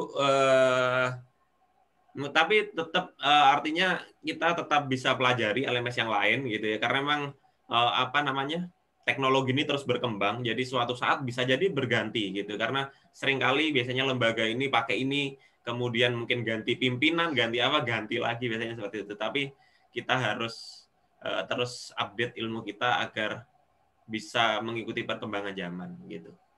Mungkin itu silakan mungkin Bapak Ibu yang lain, mungkin Bu Hasnah, silakan Bu Hasnah untuk bertanya secara langsung.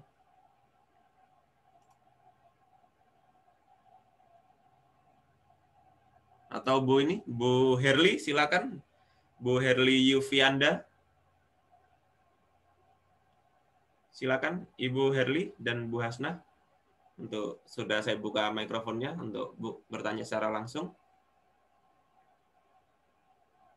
Oke, sambil menunggu, mungkin bisa menjawab pertanyaannya di kolom chat. Mungkin silakan Pak Lendi atau Pak Nanang sambil membaca, sambil mungkin bisa langsung menjawab pertanyaan di kolom chat. Nanti kita diskusi bersama.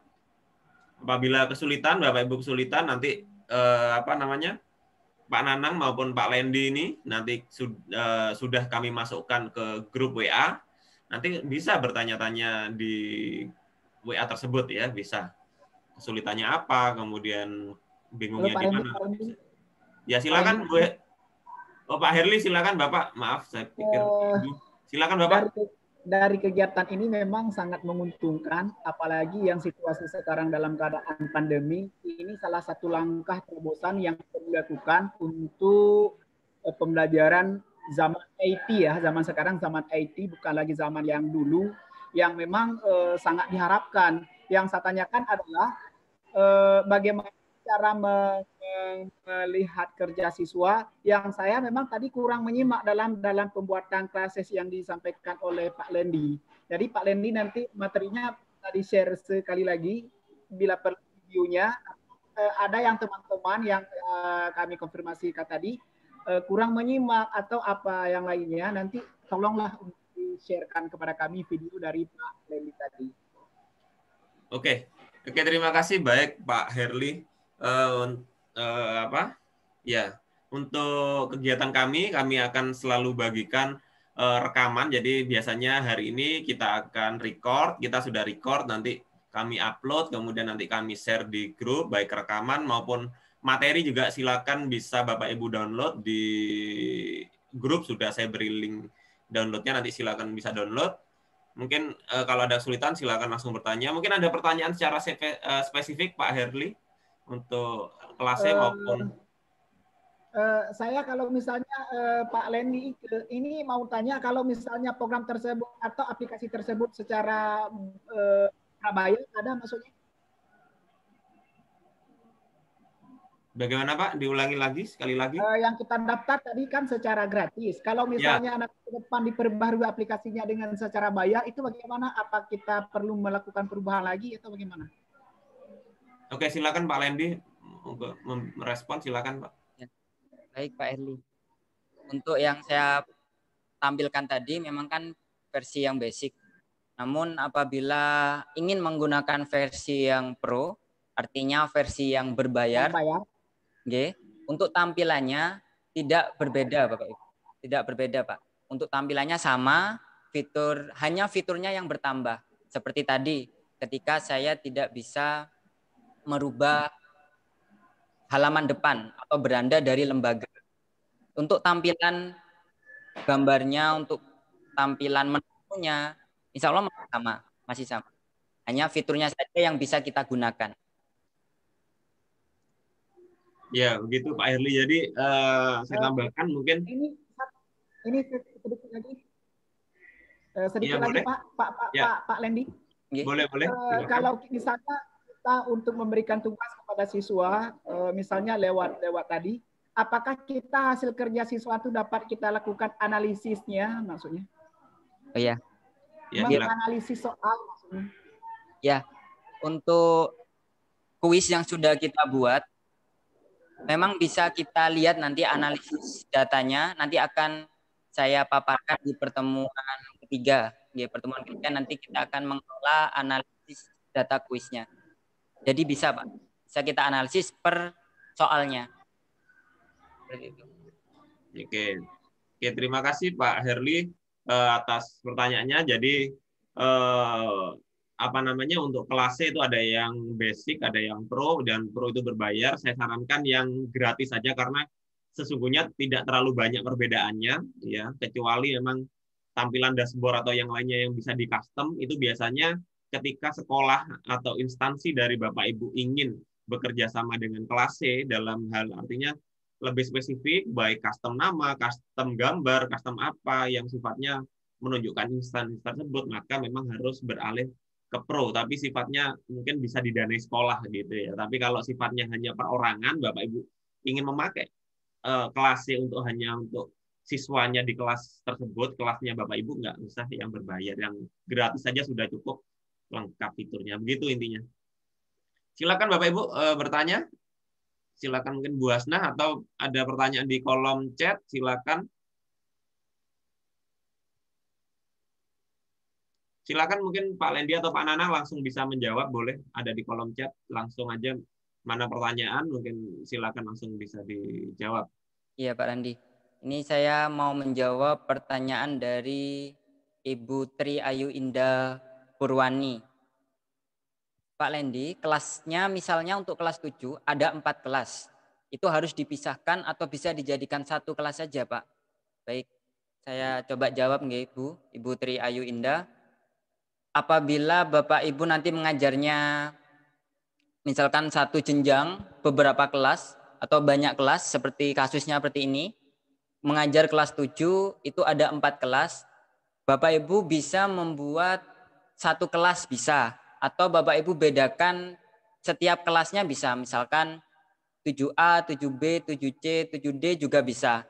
Kalau saran dari saya, lebih baik Bapak Ibu bedakan kelasnya 7A, 7B, 7C, 7D. Itu untuk memaksimalkan proses pembelajaran. Karena ketika kita jadikan satu, otomatis kemungkinan pesertanya akan banyak dalam satu kelas itu. Jika ada 4 kelas, kemungkinan kurang lebih 120. Ya, jika satu kelas kita rata-rata 30 siswa, mungkin 120. Dengan anggota 120, apabila kita nanti membuat forum diskusi, mungkin agak terlalu banyak pesertanya. Jadi menurut saya kurang maksimal. Tapi apabila Bapak Ibu nanti mau buat kelas yang khusus untuk satu jenjang seperti ini, mungkin bisa digunakan ketika akan melaksanakan kuis.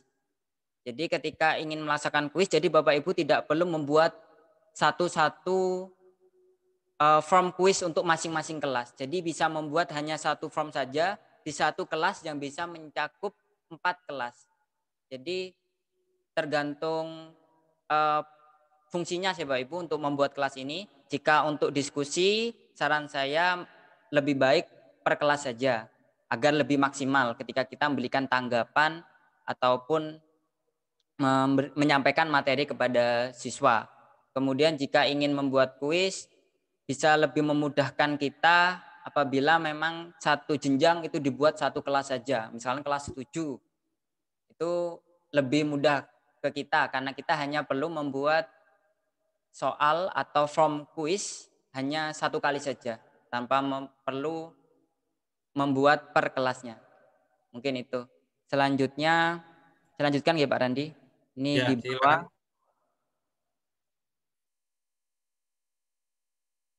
Ada pertanyaan dari Ibu Nani Sri Rejeki. Kelasnya belum familiar, jadi agak sedikit bingung. Apakah keunggulan kelas dibandingkan dengan, maksudnya kelasnya, apakah keunggulan kelasnya dibandingkan dengan Google Classroom? Kalau menurut saya setiap LMS pasti memiliki fitur unggulan dan kelemahannya masing-masing, Bapak Ibu. Kalau kelasnya mungkin jika dibandingkan dengan Google Classroom, lebih tertata kalau menurut saya mungkin dalam satu lembaga itu mungkin kelasnya, kemudian kuisnya, kita hanya perlu menggunakan satu web saja untuk menggunakan kelas ketika kita menggunakan kelas satu web saja bisa kita gunakan untuk membuat forum diskusi, membuat materi, kuis, dan lain sebagainya yang ada di fitur kelas. Mungkin untuk kelemahannya atau ya kelemahannya dari kelas ini itu tadi beberapa fitur memang harus digunakan dalam versi Pro, tidak bisa digunakan dalam versi basic. Jadi mungkin sedikit lebih lemah dibandingkan dengan Google Classroom yang bisa terlink dengan Google Meet, kita bisa pembelajaran secara tatap muka virtual seperti ini. Kalau di kelasnya memang bisa kita lakukan pembelajaran tatap muka virtual seperti ini jika kita menggunakan akun yang Pro atau yang berbayar itu tadi. Pada versi basic memang belum tersedia. Mungkin itu menurut saya keunggulan dari kelasnya dan kelemahannya. Selanjutnya pertanyaan dari Bapak Joviane. Pada LMS kelas C untuk pendaftaran sebagai guru, apa menggunakan akun yang sudah ada? Kalau iya, passwordnya diganti karena syaratnya passwordnya ada huruf besarnya.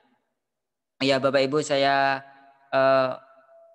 sampaikan lagi ya untuk pembuatan akun. Ketika Bapak Ibu membuat akun untuk lembaga yang saya sampaikan tadi, otomatis Bapak Ibu juga bisa sebagai guru. Ketika membuat lembaga, Bapak Ibu akunnya itu bisa digunakan untuk membuat kelas. Jadi lembaga bisa memfasilitasi guru-guru yang lain untuk membuat kelas, memasukkan siswa. Karena posisinya akun lembaga itu sebagai admin lembaga, admin akun kelas C. Jadi bisa membuat kelas untuk guru yang lain, bisa memasukkan siswa untuk kelas beberapa kelas. Itu dari kelas C. Kemudian kalau misalkan kita mau mendaftar lagi sebagai guru dengan alamat email yang sama. Menurut saya tidak perlu karena memang kita sudah bisa memanfaatkan akun yang tadi itu sebagai guru juga sebenarnya. Jadi Bapak Ibu bisa memanfaatkannya sebagai guru juga. Jadi kalau misalkan mau membuat akun lagi, sebaiknya untuk guru yang lain atau guru yang bukan admin. Jadi bisa lebih meminimkan anggota dari kelas itu.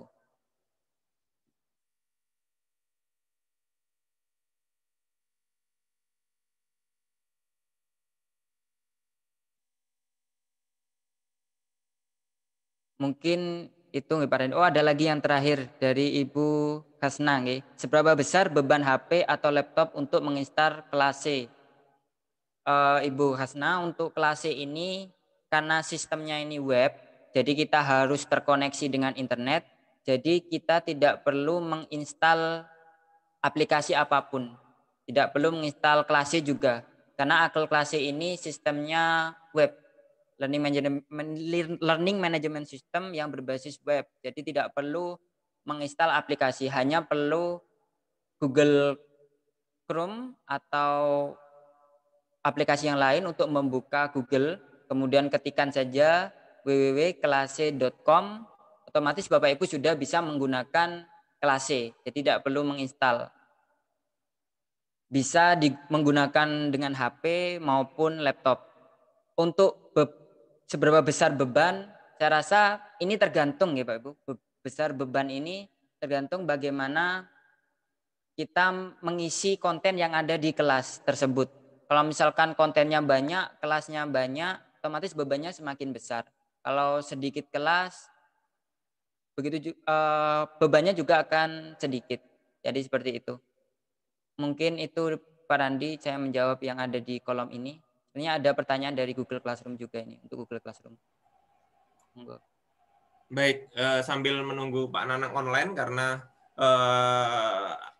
terpental ya dari Zoom, silakan Bapak Ibu bisa bertanya secara langsung mungkin tentang kelasnya dulu sambil menunggu beliaunya untuk online kembali.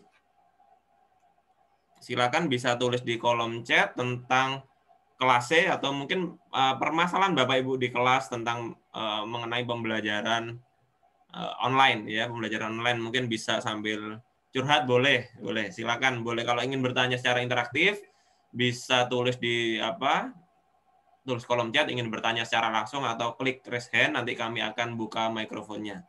Silakan Bapak Ibu bisa tulis di kolom chat.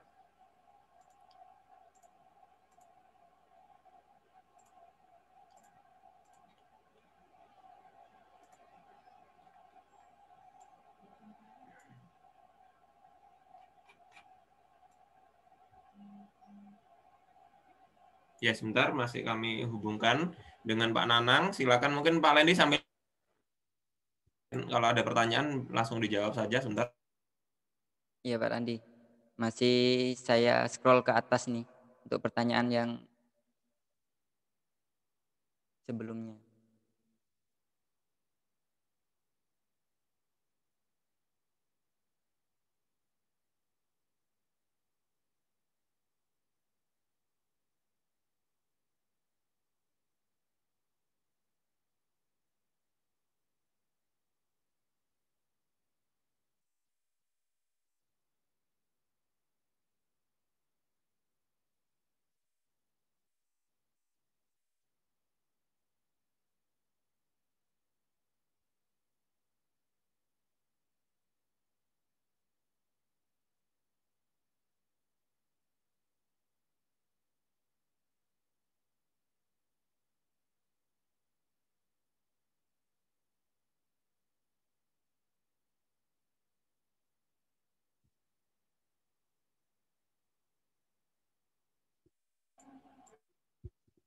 Baik, saya mau menjawab pertanyaan dari Ibu Hasna. Pertanyaan selanjutnya nggih Ibu.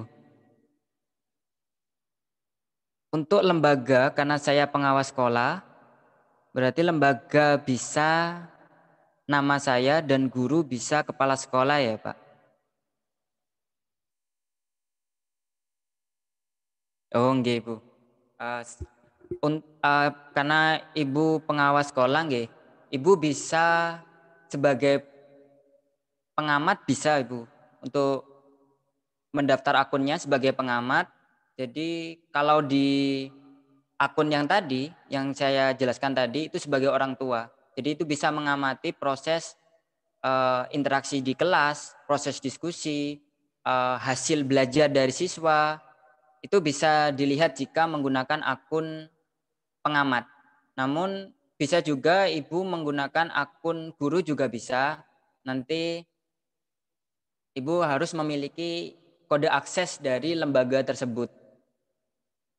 Mungkin itu Bapak Ibu. Untuk adminnya apabila diberi nama kepala sekolah nggih. Diberi nama kepala sekolah bisa nggih, bisa, karena admin itu intinya bisa membuat beberapa kelas untuk guru yang lain. Jadi tidak hanya guru yang harus membuat kelas, jadi lembaga itu melalui admin juga bisa membuat kelas untuk beberapa guru yang lain. Jadi biar mungkin lebih terstruktur, lebih tidak membuat banyak pekerjaan untuk guru, jadi admin lembaga bisa menyediakan beberapa kelas untuk guru yang akan melakukan pembelajaran. Jadi bisa seperti itu, Bu. Kalau ingin mengawasi, bisa menggunakan akun pengamat atau juga bisa menggunakan akun guru. Karena itu bisa melihat semua interaksi yang ada di kelas C. Kalau menggunakan akun siswa mungkin nanti akan terbatas jika ingin melihat kelas-kelas yang lain. Itu. Kalau lebih baik lagi menggunakan akun lembaga, akun admin, karena kita bisa mengecek satu persatu dari kelas-kelas yang ada di lembaga tersebut. Karena kalau seperti tadi kasusnya ketika saya menggunakan akun guru, saya tidak bisa masuk ke dalam kelas yang bukan kelas saya. Karena kelas yang di privat tadi khusus hanya untuk guru tersebut. Dan kita ketika ingin bergabung atau ingin melihat isi dari kelas itu, kita harus diundang dulu oleh admin atau guru yang membuat kelas. Mungkin itu tanggapan dari saya, Ibu Hasnah. Ya, terima kasih Pak Lendi. Mohon maaf Bapak Ibu, jadi apa namanya? Memang ini ada sedikit gangguan dari Zoom sehingga Bapak Ibu yang masuk kemudian terpental gitu ya, tidak bisa join lagi karena ada gangguan. Nanti kami akan perbaiki ini. Yang jelas memang sudah jam 10 untuk hari ini ya. Saya rasa materinya kita cukupkan ya untuk diskusi. Apabila Bapak Ibu mencoba hari ini apa namanya, silakan dicoba, baik mungkin mau coba Google Classroom ataupun Classy, silakan Bapak Ibu coba.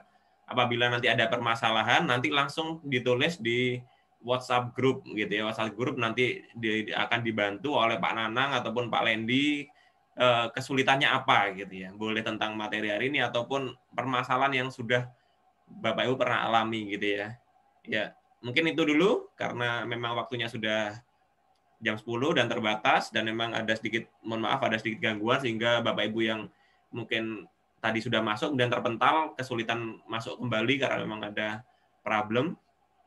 Untuk berikutnya kami usahakan tidak ada problem lagi tentang Zoom. Mohon maaf yang pagi tadi juga ada gangguan Zoom yang kita pakai gitu ya.